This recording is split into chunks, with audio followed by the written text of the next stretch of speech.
Do you honestly think anyone cares about Starfield at this point? Or anything Bethesda related at all? It seems like people are only hating on Bethesda, and I am personally leading the charge if you have not noticed. But in any case, if you are unironically one of the people who is enjoying Starfield, somehow, I don't know how, but you are, please raise your hand so we know that you are real. Because there are like 2K people currently playing Starfield, and that's 2K too much, honestly, at this point. I don't know how, but people are playing Starfield. I guess they are the 0.1% of the population on the, scale, but they're on the bad end, okay? They're not on the transcendent end. Well, they are transcendent in a way, but not in the good one. Alright, I'm not done talking about Bethesda yet. It's not going to be this entire channel's life, but Bethesda has been a big part of my life for a long time. And we gotta talk about Starfield. But let's start with the good. So Bethesda Game Studios released Morrowind in 2002, Oblivion in 2006, Fallout 3 in 2008, Skyrim in 2011? Take a look at this. Do you notice anything? Newer Bethesda fans might be kind of blown away by this picture. Numbers complicated. Me think. They released 3 of their best games. Fallout 3 came out 2 years after Oblivion, and Skyrim came out 3 years after Fallout 3. Whoa. Are we gonna claim Oblivion was better than Morrowind and Fallout 3 was better than New Vegas? Oof. That's what happens when you have a dev studio that is just focused on making good games. And again, I'm not saying everything is great about these games, but especially for their time, they were something special. And they all released within 5 years of each other. Anyway, moving on. We got Fallout 4 in 2015 and Fallout 76 in 2018. It's our first major release in about 8 years. Yeah. Oh, what was that, Todd? What was that? Oh, okay, so Fallout 76 wasn't really a major release then. Well, in that case, then we have Starfield in 2023. And this is the game. Okay, boys, what do you think is actually worse? Fallout 76 or Starfield, okay? I have to ask these questions because honestly, what do you think is honestly worse? Like, the experience that 76 provides all is rancid, hollow, and disgusting. But Starfield is just nothing. I don't know, honestly, I don't know which one I hate more. A rancid, disgusting, or just the empty void that is Starfield. Man, these are the hard choices, right? What do you if you die, then obviously you're going to hell because that's where all the boys are at. What will you be stuck to play for the rest of your life as punishment? Is it Starfield or is it Fallout 76? And which one is worse? Now that is the real question. We're gonna talk about. So very quick history on the first time we knew about Starfield. 2013 with the ZeniMax trademark, updated in 2018, and then it was shown at E3 2018. Oh, E3 boy. 2018, what a fun one. 16 times the detail. It began the 76 era, and And 16 times the disappointment, Todd. it's where Bethesda first mentioned Starfield and the Elder Scrolls 6. Then nothing. So next came the Microsoft deal. These guys have been pals for a long time, and Microsoft really wanted that big juicy Bethesda IP. You know, the Elder Scrolls and Fallout. But Microsoft thought, maybe Starfield? Real fast while we're talking about this. Microsoft buys ZeniMax for $7.5 billion, pulls Starfield away from PlayStation, doesn't make any new Elder Scrolls or Fallout, and they thought, profit? Do they even like money? Anyway, we do have to touch on the Starfield delays. Originally meant for November. This is, by the way, true. Technically, Microsoft paid almost $9 million. I don't know where he got that 7. Or was it actually? Anyway, they paid billion for Starfield. Dude, I would refund Starfield in a heartbeat if I could. But Microsoft paid $8 billion and they can't refund that. 11th, 2022, delayed to early 2023, eventually released on September 6, 2023. More importantly, I want to talk about why Starfield was delayed. The theory online, or maybe even what they said, is to fix bugs, but I think... Yeah, this is actually what happened. We know that Microsoft forced Bethesda to delay Starfield to fix bugs because they did not want another 76 disaster. 76, the launch is... It's a piece of history, okay? There are literally videos that are hours long covering the bugs and the issues that 76 had on launch and following literally months after the release. How people spawned in assets from other games in it, hacked things, and how Bethesda banned their accounts and then send them emails. If you write this essay of 500 words by teaching it's bad and you will not do it again, and how you actually got into that room that you're not supposed to get in, then we're gonna unban your account. Yes, they actually did that. It is crazy. Microsoft thought it was boring. It's one of the best things. And then, ironically, that was at the time when Bethesda had at least some talent left in their company. You know, it wasn't a lot, it was fleeting, and it was like probably like 5 fucking people who all got fired and replaced by woke garbage. But at least then they had someone who could fix stuff. Nowadays, we know that Bethesda can't even fix basic bugs. About Starfield, pointing at it. Play on work, on my Ugh. PC, when I go home, I sit on my console and I What go the play, hell? and it's just a continuous experience for me. And Can we go back to the good old days of, you know, a hot weather forecast women? everything moves. It's fantastic. Amazing. They thought give Todd and the boys a couple more years. I mean, they'll come up with something, right? So the Starfield marketing. This one I find kind of interesting. Everyone heard the whole Skyrim in space thing. Really dumb. There was 1,000+ planets to explore, lots of procedural generation, and it was their first new IP in 25 years. The True. marketing, to me, explains a really boring space game. If you could just ignore the Skyrim in space thing because everybody knew that that was a lie. Looking at these bottom 3, this looks... Was it a lie, though? I mean, it was Skyrim in space. They even had dragon shouts. I'm not sure if that was a lie. This looks terrible. And I'm not saying Bethesda shouldn't make a new IP. I'm saying you shouldn't take 8 fucking years to do it. But yeah, there was nothing exciting in this marketing, and people bought this game because of the Bethesda name. Everybody fucking knows that. True. So Starfield's release, oh, look out.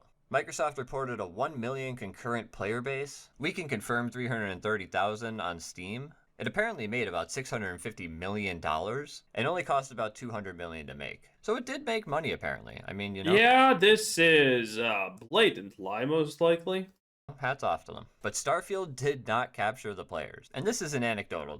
We have evidence. Real fast, when you first look at this, doesn't this stand out? Especially when compared to this? But yeah, you can compare any of them to the bottom one, and I mean, there is a clear standout here. That is a 98.7% drop. Ouch. Just get that off the screen. That is horrible. So I did a poll about Starfield. Did Starfield feel like a Bethesda Game Studios game? The standout is definitely there at the bottom. But even if we exclude that and just take the 50% on top, one word pops into my head. It's just clear indifference. People do not feel strongly about Starfield at all. These were the top comments. I agree with all of them. Now for me in a Bethesda game, kind of the main reason I play these games at all is for the exploration. I would say I'm probably not the only one here. So if we compare exploration... Yeah. I literally never finished Skyrim's story. Not even came close, by the way.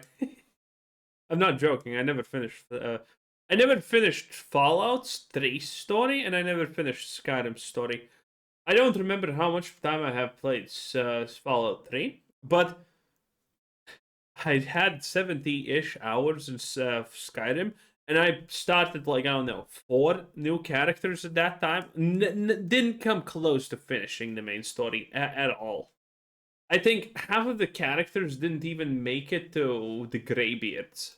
From pre-Starfield to Starfield, before it was walking, accidental, player-driven, and interesting. In Starfield, it is menus, fast travel, and loading screens. When you got to your destination, before it was handcrafted, 7 loading screens for the average player who's not trying to min-max loading screens in Starfield, by the way. Unironically, this is the experience. If you have not played Starfield, this is the experience of you taking a quest on a planet and going to do it. This is the experience, right? You take a quest. You go out of the building, loading screen. You go to the ship, a loading screen. If you're in the main city, maybe that's actually 2 loading screens, by the way. You get into the ship, which is well, we already mentioned loading screen. Unskippable animation where you take a seat in your fucking chair, and then you need to go to a menu, click on the planet that you want to go to, and then a loading screen as you fly. But before, unskippable cutscene that is not even a hidden loading screen. Oh yes, Bethesda is so incompetent when it comes to Starfield and loading screens. You have unskippable animations that are always literally the same fucking slop that are not actually loading screens. The animation ends and then the real loading screen starts. Loading screen ends, you're in orbit of a planet.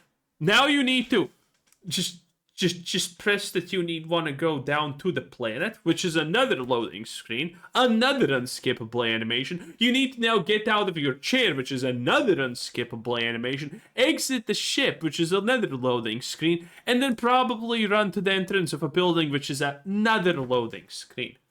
Now, if you're super proficient at this, you know that the fastest way to play Starfield is from the quest menu and just press go to that place, because that's gonna be a loading screen that skips the planet and shit. You're just gonna go from one loading screen. There's gonna be 3 loading screens. That's not that much. Yes, unironically, and 2 unskippable cutscenes, but still better. Told a story, and there is something to do. In Starfield, it's generated, maybe a copy-paste structure, and then you just fast travel to the next. Again, I 100% a copy-paste structure. don't think any of this is a unique take, which is kind of why it's so baffling that Bethesda went down this road. How about the random encounters in Bethesda's older games? You can see they gradually go up with each game. How many does Starfield have? 22. How about locations? Wow. You can see Bethesda's old games have quite a bit. Starfield has about 23. Now, I know what you're thinking. How many planets do these games have? And I will say you have me, because these games only have 1 each. And Starfield has over 1,500. I just find it weird that all of these stats have been they've all been going in the other direction. Actually, there is a consistent stat in Starfield that has gone up with time, and it is dialogue. You can see dialogue for the previous games go up with time, and Starfield has 250,000 lines of dialogue. That's a lot. Can you remember? And yeah, they're all bad. Any of them? Is there a single? I remember the dialogue where a woman scientist said that she's cloned from another scientist that's actually a male, but she's a woman now, so that's like a big super deal, and you should not think about it too much. I remember that the Lodge is a bunch of explorers who haven't explored shit. And that, what's her face? Sarah Morgan really hates when you steal from people. Well, actually, every character, every companion in Starfield is the same exact template, so they all hate when you steal, even though some of them say they're fine with that, but they're not. Memorable line of dialogue in Starfield? I can't. We have to talk about the brand damage Starfield did, of course. I think it's reasonable to ask if Bethesda even knows why we like their games. You also have to wonder if they even care, because I mean, 76 and Starfield are apparently pretty monetarily Emil Pagolarino definitely does not care. Successful. And of course, my favorite question is, where is the Elder Scrolls 6 and Fallout 5? And if I may talk about that for a second, Skyrim to Elder Scrolls. Unironically, by the way, Starfield has done the greatest brain damage to Bethesda ever. Starfield was the tipping point where people understood that Bethesda is dead. Starfield did legitimately kill Bethesda. Starfield made people open their eyes about how absolutely shallow and hollow the Bethesda experience is, and especially nowadays. Scrolls 6 is going to be about 16 years. Fallout 4 to Fallout 5 is going to be about 18 years. GTA 5 to GTA 6, about 13 years. Maybe 14, who knows. The Last of Us to The Last of Us 2, 7 years. Uncharted 1 to Uncharted 4, 9 years. Halo 1 to Halo 3, 6 years. Witcher 3 to Witcher 4, 12 years? 12 years about, maybe? Not to be clear, I think all of these are unacceptable. But I can promise you one thing, the 2 that are going to take the longest are probably going to be worse. We gotta talk about Emil. He's been the lead designer and or writer on every Bethesda Game Studios game since Fallout 3. And Sometimes he does garbage. both, sometimes he does one. And he thinks we like building shacks. It is a good possibility that Emil is bad at his job. It's even possible that he's a big reason for Bethesda's downfall. He has game conference or something like that, where he's literally talking about how you're supposed to make games, and his whole ideology can be boiled down to players are gonna dislike your game anyway, so don't actually try. And I'm not joking. That's a pretty apt summary. That's not taking anything out of context. It literally is that. It's really sad. But he is also human. I kind of see it like this. Bethesda Game. I don't know, is he human? He's also bald. That doesn't sit well with me. Studios has 4 locations and about 450 employees. I mean, have you seen my luscious head, bro? This headline does not need any introductions. It is amazing. I am the natural enemy and predator of the bald. Probably more, who knows. And so I ask, does Emil need to do both of the very important jobs of these games? Does he need to be the lead designer and lead writer? I mean, I guess I'm not a game developer, but it just doesn't make sense to me. Now, I know a lot of people would prefer Emil to do neither of these jobs. The problem is that Emil made it extremely easy for people to single him out. Let's say, okay, we're going to write the great American novel. It's going to be this thick. And on every page will be written comedy and tragedy, and it'll be wonderful, it'll be amazing. And you're going to give this book, this great American novel, to the player. And what are they going to do with it? They're going to rip out every page and make paper airplanes out of them. And they're going to throw them around the room. And they're never going to see your story. Because the story is there, right? But they are going to spend 30 hours making shacks. I mean, that's just a disaster. I have to imagine that he didn't expect that. That's not a disaster. That just shows how absolutely clueless, out of touch, and stupid he unironically is. To get out. I don't know. But this was very public when he was defending Starfield on Twitter. You can pause if you want to read any of them. Again, I'm not trying to specifically pick on this guy. My advice to Emil would be to please have more faith in the fans of your franchises. That is so hard to say. Just please trust us more. We don't, not all of us just love building shacks, bro. Write that great American novel if you can do it. Just a couple other things Emil said that is just out of touch. He thinks that Starfield sits right next to Fallout and the Elder Scrolls. Which, I mean, if we just look at it. I mean, do you really think Starfield sits next to these games? It's yes, just obviously. Some other fun examples is Bethesda replying to Steam reviews. I don't know. This has to be a chatbot. It's this was ChatGPT, yes. People who said that the game was boring, they got the copy-pasted response. Well, astronaut, do you think astronauts were bored when they first set out in space and the moon? What a great argument, Todd. Too bad I'm not a fucking astronaut, huh? Too bad I'm not sitting out in space for the first time. Too bad I'm not landing on the moon, am I? And the other one was, well, have you tried to play our game properly? Have you tried to actually engage with the AI slop quests? Everything was just so bad about it. Crazy. Let's talk about some ex-developers from Bethesda. So Nate Perkypile. What a fun name. He was a 14-year artist at Bethesda. Worked on gems such as Fallout 3 and Skyrim. Also worked on Fallout 4. He left during Starfield. He said the team got too big, too many meetings, and he thought he could make his own game. Yeah, we have heard about this. There's a lot of people who have left Bethesda not talking about how corporatization kind of has destroyed Bethesda. And to a degree, I obviously agree with it. Because Bethesda made their games in-house where people knew who each and one of them was, who knew what their impact on the game was, and they, it was different. You could contact Todd and actually, talk to him about something that needed to be changed if something needed to be changed. And it was a whole different thing. And nowadays, that's no longer it. Now you need to go through 15 layers of different managers for no reason, even though you stand above all of them, and you should technically be able to just bypass them if you felt like it. But that's no longer the case. And it doesn't make a lot of sense. Oh, yeah. Anyway, that was drawn out 10 out of 10. Bye.